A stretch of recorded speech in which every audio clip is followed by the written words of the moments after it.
Лягаш си, но умът ти не спира.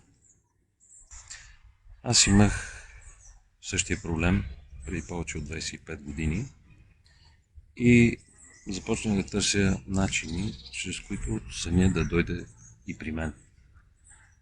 Тичах, като обикалях целия парк, тренирах като тялото ми буквално капнеше, пиех чайове за сън, минах през различни билки и други неща, които днес изобщо не бих искал да споменавам.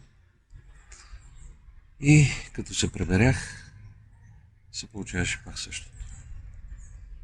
Тялото е изморено, иска сън, мозъкът ми обаче е активен, работи и не може да се изключи. Тогава открих нещо изключително важно, че колкото и да измориш тялото си, ако самия ум не се изключи, сънят не идва. Ако и на теб ти се е случвало нещо подобно, коментирай с ум това видео и се абонирай за канала, защото тепърва ни предстоят много интересни и полезни неща.